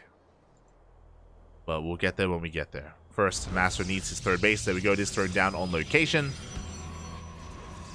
And Ryu, I'm sure, is aware of that. Back at home, we have our Spores already on the way. We have our Queens getting in position as well. 2 Queens in the main, 2 Queens at the natural. 1 Spore at the third base is typically enough to defend. But we'll see if MasTeR can try and find some more damage, can try and slip in and maybe catch Ryu unawares. But the Spore is done. The Oracle is forced out. And it is a triple Oracle opener. Let's go. So yeah, with triple Oracle, we can be aggressive with the first 2 to harass across the map, and we can be defensive with the third one to make sure that we are safe against any Ling counterattacks. We see +1 melee on the way. Ryu is getting ready to deal with Blink Stalkers. But that's not what we're seeing. We have a Forge, sure, but where's the Twilight Council? We have a Robo instead. Very odd. Very odd play here from MasTeR to delay his Twilight Council and prioritize the Robo the way that he is. It's not something you see too often. Meanwhile, yo, a massive shout out to Zombie Grub in the chat. Thank you so much for the raid. Hope you enjoyed your own coverage of the ESL Masters America's qualifier as well. I believe Zombie Grub was covering one of the other qualifying matches, so thank you so much. I appreciate the raid, and we are in the ace match of Ryu versus MasTeR. We're a little bit biased because one of these players is a Duckling, of course. Quack. So we do have a little bit of a bias going on, but regardless, we have made it all the way to Game 5. It has gone the distance, and oh boy, I'm on the edge of my seat. I'm stressed out, Poppy. I'm stressed out. Here we go. The Adepts commit to the shade, but the Queens are here to respond to the Oracles. The Lings are going to be able to shut this down for the time being. We're going to attempt to shade all the way into the main, though, but the Roaches are here to respond. Ryu is keeping up as we commit to the shade, and the Adepts shouldn't be getting too much damage here. Oh, boy, I spoke too soon. The boys are pulled to attack, and 2-3 drones go down. At the same time, the Triple Oracle dive into the third base, and the Queens are out of position. They responded to the Adepts, and as a result, 7 drones in total have fallen. Very nice harassment here from MasTeR. Again, the Adepts that were made in the early game, they kind of run out of longevity, or they don't have longevity in the overall matchup. So it's great to make use of them in some way and get some value. Meanwhile, I was talking about how Ryu was getting ready for +1 Blink Stalkers, but no, we are going to be transitioning into something different. Charge is on the way instead, and with that early Robo, we have early Immortal production. Interesting. So we're going to be working towards a Charge-Lot Archon Immortal army here from MasTeR. And we'll see how that does shape up here against Ryu. For the time being, he's just attempting to take his own 4th base. MasTeR, as he has been this entire series, is keeping up with the expansions of Ryu. He expands like a Zerg player, what can I say? MasTeR's economy is usually the one to boom here, and Ryu just focusing a little bit more on his tech. Is going to be focusing on Lingbane Roach Ravager for the time being, but I wouldn't be surprised if we see a Hydrogen thrown down momentarily. And there we go, the Charge-Lots have been revealed. Ryu is now aware of what's going on. He does have a Baneling Nest, thankfully, and we should be seeing Baneling Speed. There we go, it is prioritized, it is started immediately. So we will need them to help deal with those Zealots. Before that happens, the Triple Oracle, they find a little bit more damage. Oh, we lose 1 Oracle. We do at least get 3 drones. At least.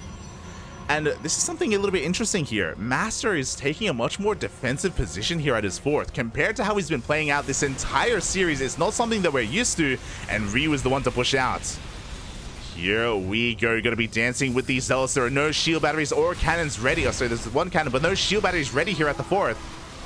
With the power of these Immortals, though, this Roach push isn't really going to find too much success. Again, MasTeR pumping or going into those Immortals that early on does pay off for him. Is able to deflect Ryu for the time being. Ryu setting up some drops, though. Drop Lord towards the north. I imagine these Overlords may be more into Drop Lords towards the south as well. There's that Hydrogen that we were talking about. Ryu, the Lurker King, he knows what he's good at. He knows what he needs in this matchup. Lurkers are on the horizon. Did we? Okay, never mind.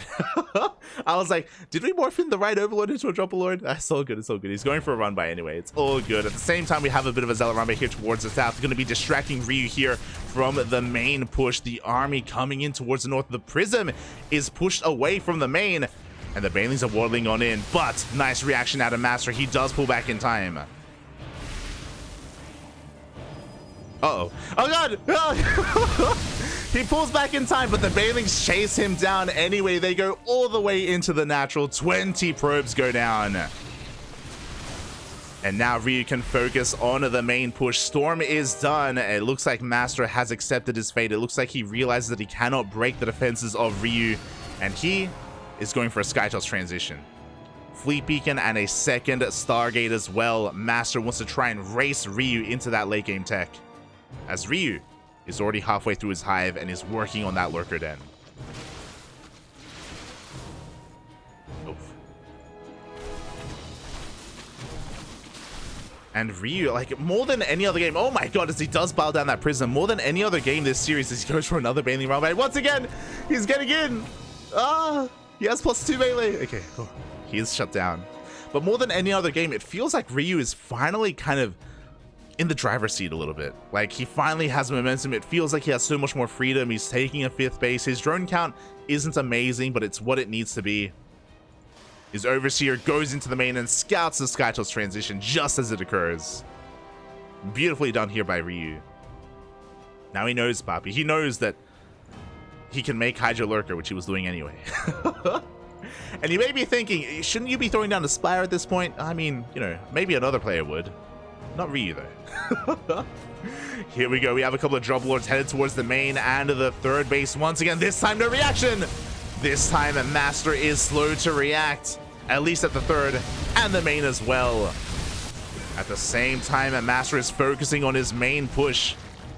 Trading relatively well against the Roaches, but his economy is now in shambles. He's kind of being forced to be aggressive. He's forced to do some damage, maybe even at least take down this hatchery. Nice storm here on the Roaches. And the carriers are revealing themselves here. We do see he's making a bit of headway. It does take a couple of bios to the face. Hydras are on the way. More bios connecting as well.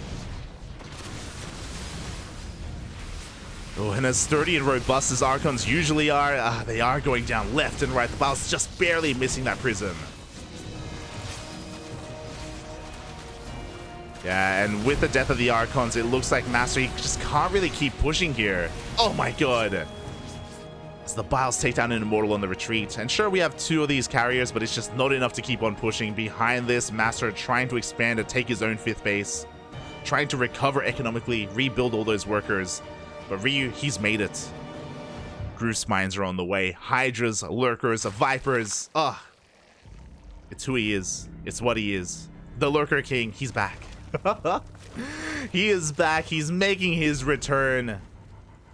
Without disruptors, unlike the previous games, MasTeR is going to have a hard time breaking the Lurker defensive line. He's going to try to, though. He does have detection. But Ryu is waiting for him. At the same time, we do have a bit of a Zealot run by. Hey, we do get 5 drone kills. Not too bad whatsoever. MasTeR rotating around, avoiding all those Lurkers, is going to be finding a better angle. Spine's going to buy some time here. The Lurker's having a hard time rotating. They will keep up.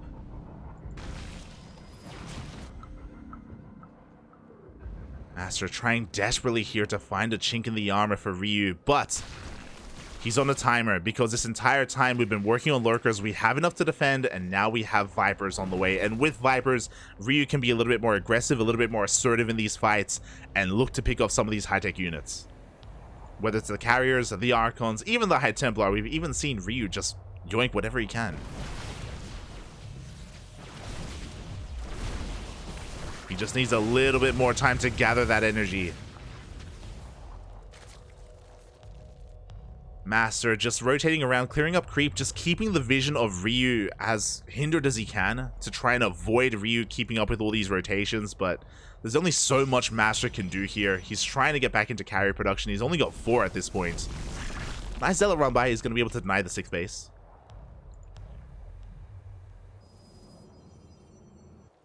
But Ryu, he has what he needs. Now we have the Spire. We have the freedom to go into Spire tech if we need to. The era of the Roach Ravagers come and gone. Oh my god, the bios rain down upon the Mineral Lion. 7 probes going down. And yeah, we lose the Ravagers, but we wanted to lose. It's okay. We like it. We wanted to lose the Ravagers. It's okay, Puppy. It's okay. Ugh.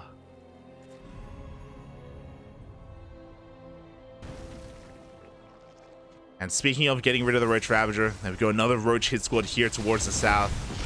Just designed to free up some of that supply so Ryu can make more Vipers, so he has free supply to get into Corruptors as well, which I'm sure he's waiting for. Not really looking to push out on the map right now. He's just embracing the late game. He's like, mate, you can get your SkyToss going. That's fine. I'll meet you there. The Spore Forest has commenced. We have another hatchery being taken. That 6th base towards the north was a little bit unsuccessful, but instead decides to expand towards the south. ZvP is going to be able to get a kill on at least 2 of these queens. But the spines and the lurkers are just a little bit too powerful here.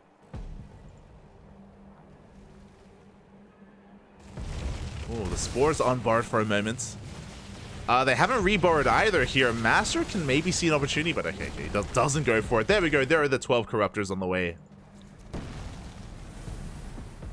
Ryu just slow pushing into the army, into the bases of MasTeR. The creep is making its way here to the 5th of MasTeR. Another ZvP. He keeps going for these, but I don't believe he even has detection here, so we'll see what he can really get done. Maybe pick off some of the side defense. Maybe.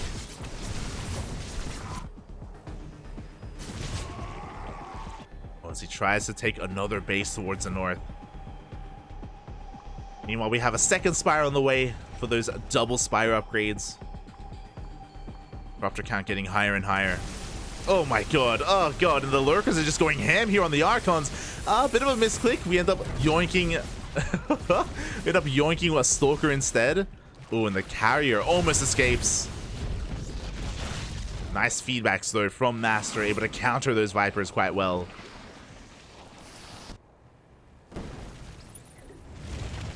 Now there's a bit of a window here where Ryu is gathering energy and MasTeR can maybe try and take advantage of that. The Vipers aren't ready yet.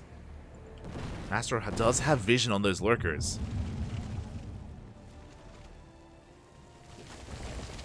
Looking for a way in.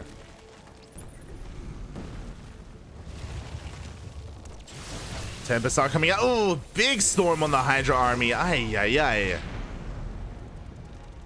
Storm and feedback. But speaking of, we do have even better yoinks. 2 more carriers go down. Oh. And sure, the storms may be softening up and even killing these Hydras, but that's okay. You know, we're transitioning out of these Hydras into more Corruptors. MasTeR is a little bit more committed into the Skytoss this time. We have Tempest on the way. The northern base is being taken. I do appreciate that Ryu has creeping spread everywhere, but unfortunately he doesn't have vision on this fresh Nexus.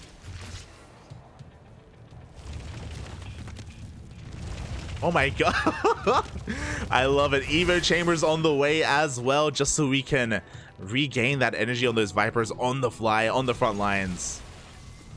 It may hurt him as he tries to rotate with those lurkers. Gets another yoink, gets another 2 yoinks. As another 2 carriers go down. The Vipers survive. And MasTeR's just trying to find another angle here. Another way in.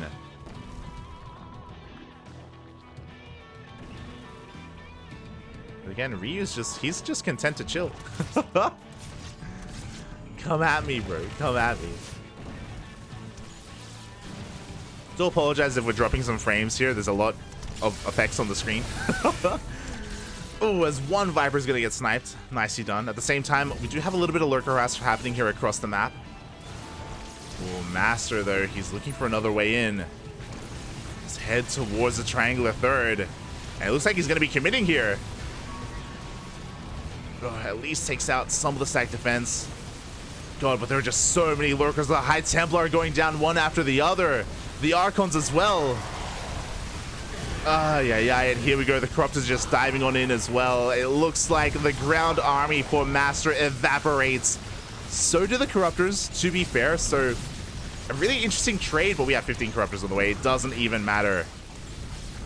The Skytoss stands strong. Ryu is in a lot of trouble though. These 19 Corruptors, is it going to be enough? We need some power bombs. We need some energy on those Vipers. Meanwhile, at the same time, the lurkers are going for a counterattack. They need to be used in some way, shape, or form.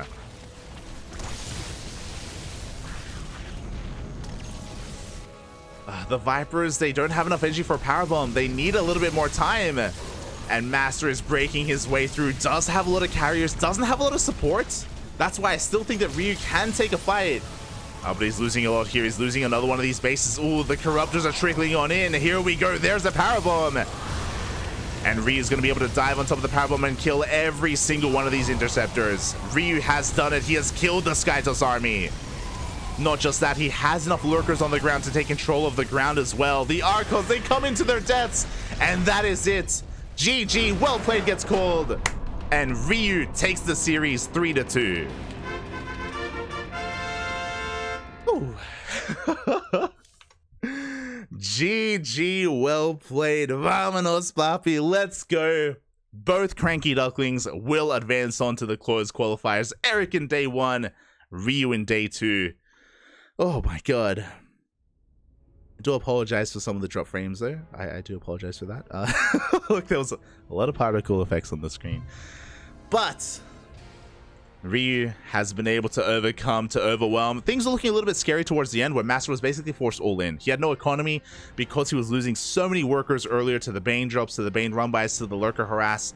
He didn't have a lot of longevity left in that game. He went for one big push to end it all, but without any Archons, you are vulnerable to that parasitic bomb maneuver, where you power bomb a carrier, you just bunch up all your corruptors on top of the carrier, and the parasitic bomb has high enough DPS to kill every single interceptor. Ryu, he pulls it off. He had to wait, he had to bide his time to make enough corruptors, to have enough energy on the Vipers, and he was losing a lot in that process, you know? Things were looking a little bit scary, but he's able to pull it off in the end. Oh. Ryu, he makes it, mate. He makes it. Let's go. Gah.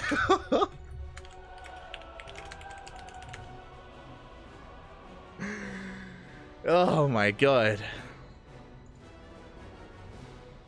Ay, ay, ay. I'm catching up in the chat. Again, shout out to Zombie Grub for giving us a raid earlier. We really do appreciate it. Oh. And yeah, what a qualifier.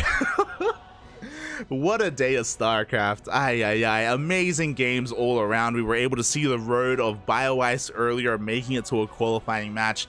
We got to see Los Patitos as well. The Ducklings shine. Ryu, after taking like a 6-month break, he hasn't been competing in quite some time. Ever since the new year, basically. Ever since the new year, Ryu has backed off. He's been focusing on his studies. He's been focusing on everything else. I'm messaging Ryu. He's been focusing on everything else, but now he has come back to the game looking as good as he once did. GG, Poppy. GG. Ay, ay, ay.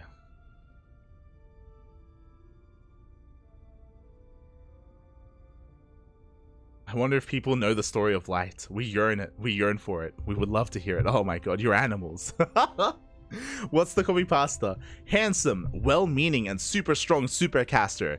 Light gets his strength from drinking Dare iced coffee. Before he drinks, Light is a young boy called Lloyd, who is keen to keep his alter ego a secret. His best friend is a duckling who brings drinks to him when they are needed for extra strength. Whatever the matchup, wherever the cast, he is ready.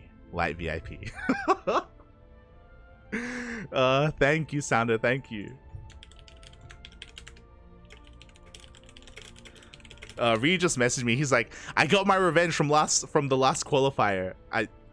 If you remember, I was mentioning about the previous qualifiers for ESL Masters last year in 2022, where both Eric and Ryu were having a hard time against the Protosses in Latin America, MasTeR and Parker Mike specifically. And MasTeR did eliminate Ryu from the closed qualifiers. It was so heartbreaking. It was so heartbreaking to witness and experience. But Ryu, all these months later, he brings it back. He gets his revenge. He makes it all the way through, mate. Oh my god. I'm looking at the other copy pasta. 1 in every 200 men alive today is a relative of Light VIP. An international team of geneticists has made the astonishing discovery that more than 16 million men have the same male Y chromosome as the great Zerg leader. It is a striking finding. A huge chunk of modern humanity can trace its origins to Light's vigorous policy of not pulling out during his merciless conquest of SC2 ladder. There's so many people that are going to be reading that and be like, what? That don't tune into the stream. Like, excuse me? He doesn't pull out? Oh, don't worry about it. Don't worry about it, Papi. Don't worry about it. But yeah, GG, well played. I'm very happy for Ryu, very happy for him, very happy for Eric as well. And this is a good moment, a better moment than ever to quickly just switch our scenes over and go over all of the qualified players. You know what? I'll do you one better. Hold on. Gib Wikipedia. Also, predictions. We're paying out the predictions. Oh, everyone bet on Ryu. Let's go, Papi. Let's go. All right, so you should be able to see here on the screen. Every single qualifying match has ended for tonight. Again, I believe Zombie Grub was casting Ruichi versus Foxer. So if you want to tune into the VOD of that TVP, you can check it out on her Twitch channel. Meanwhile, Foxer did take that series 3-1. We, of course, casted Ryu versus MasTeR, and Ryu makes it through as well. Meanwhile, oh, an interesting one.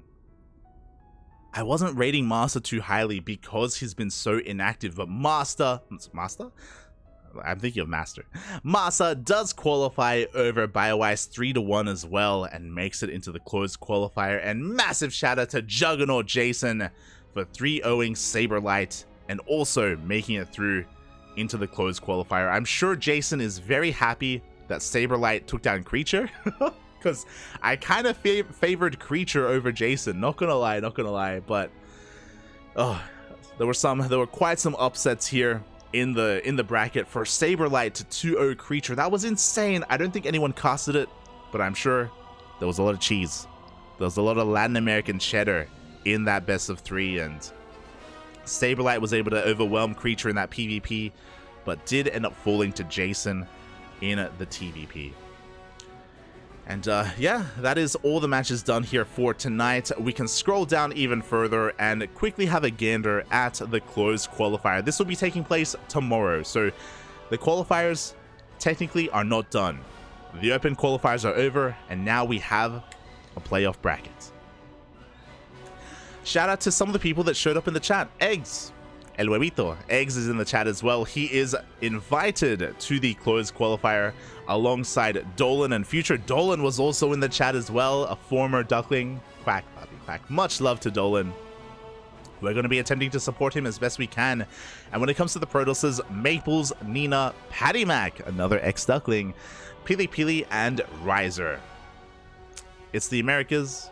It's a lot of Protoss. It's a lot of Protoss, Papi. It's a lot of Protoss. But it's not just Protoss, because from the open qualifiers, M. Canning, Rocker, Foxer, Jason, MasTeR, Eric, and Ryu are also going to be making it in. So even though we have an abundance of Protoss, we will have a decent amount of Zerg. Four Zerg, actually, in total, but 4 Zerg, 5 Terran, and 7 Protoss are going to be making it here into the closed qualifier. And in a couple of hours, the admins are going to be seeding the bracket. You can see here, it is going to be a double elimination bracket, and we don't have the matchups yet, but keep an eye out on social media. They will be posted soon. TM. The admins are currently seeding, and they are currently generating that bracket. So it shouldn't be too long. It shouldn't be too long. So again, this is to determine which players will make it to the main event for ESL Masters Americas. Oh boy, it's going to be pretty intense. Obviously, we're a little bit biased. We have a couple of Ducklings and ex-Ducklings in the bracket. Eric, Ryu, Dolan, and Patty Mac. I'll be honest, we're probably going to be casting one of those players. Or even all of those players. We're going to be covering as many of them as we can here on this channel. There are some other amazing players to keep our eyes on as well. You know, I've got a lot of fond love for Uko. M. Canning is out there, Nina, Riser, Pili Pili. There's just so much good NA and Latin American talent. So it's hard to pick and choose. At least they've made it this far, and they are all going to be making some money for it. But the real money, the real earnings, the real incentive is going to be the main event for Americas. So again, that's going to be taking place tomorrow. Be sure you're there. I won't be alone. I'll be casting, of course, but I imagine Zombie Grub will also be there casting. Renegade X Studios has also been an active English caster alongside Horace and Cosmos. Horace, the Spanish caster, and Cosmos, the Brazilian caster, in case you're native to some of these other languages, or if you just want to dual stream it up, or multi-stream it up, sorry, to like have all these tabs open and keep an eye on all these matches happening at once. Because the reality is, all these matches are going to be happening concurrently. They will all be starting at the same time. So there's going to be a lot of StarCraft going on. Unfortunately, not all of it will be casted. We just don't have enough casters for it. But we will do our best to split up and to cover as many of these matches as possible. We will do our best. And again, you have an idea of where the Ducklings will be. We'll be covering either Eric or Ryu or Dolan or Patty Mac. It kind of depends on the matchup. If there's a team kill, or if some of our favorites are facing each other, then we will 100% jump on that. I'm sure Zombie Grub has her own players that she's going to be looking at. Same as Renegade X Studios. Cosmos will most likely be following Eric. Because Cosmos, he's all about his Brazilian boys, and he does have a lot of love for Eric and Terran and all the others. So I'm sure that's where Cosmos will be. Horace, I wouldn't be surprised if Horace follows Eggs. I mean, I also have a fond spot in my heart for Eggs. There's so many, there's so many good players, Poppy, so many good players. I'm sure Cosmos will be following Eggs, as when it comes to Latin America, we don't have too many Latin Americans. We have 3. We have Eggs, Eric, and Ryu. 2 of them happen to be Ducklings, just saying. Oh boy, but yeah, it's going to be a wild time tomorrow. Be sure you mark your calendars and you keep an eye out for that. Meanwhile, here on the CranKy Ducklings, we are not done.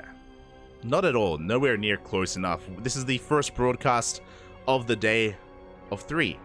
In a couple of hours, the Ducklings are going to be live once again with ESL Open Cup Asia. Let me just double check the times here.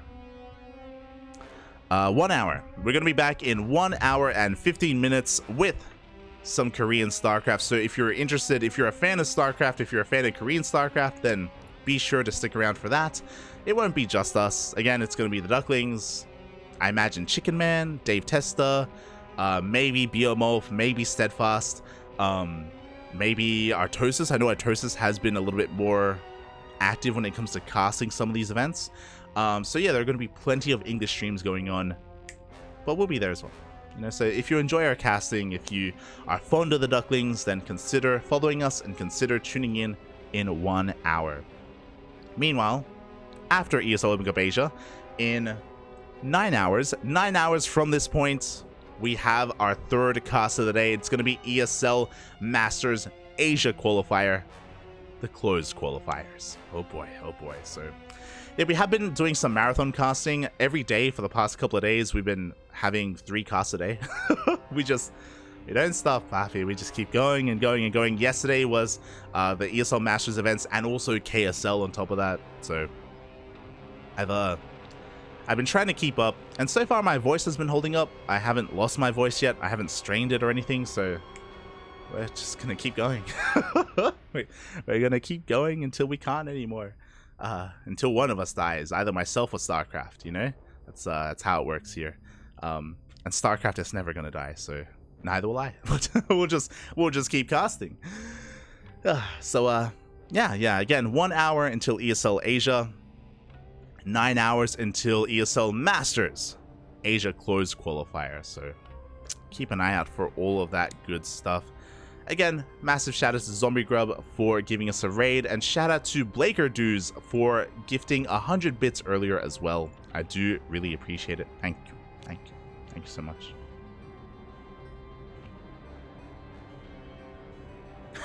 I see Eggs in the chat. I've never streamed pantsless. Maybe I should try it. Oh, not like this. Trying to catch up.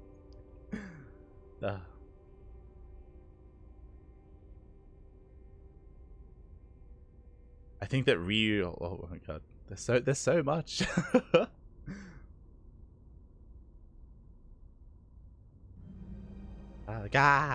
Well, with that, Thank you. Thank you so much, everyone, for tuning in. Thank you so much for the support. We are done here for today. And give some love and support to some of the other streamers out there. We're going to be giving someone a raid. I'm not too sure who. I know Vindicta was having a 24-hour stream earlier, but I believe that has ended. Regardless, thanks for watching. Thanks for tuning in. We'll see you guys in an hour. ! Socials in the chat if you want a link to all of our social media. The Ducklings, we're on Twitter, Facebook, we're on Instagram.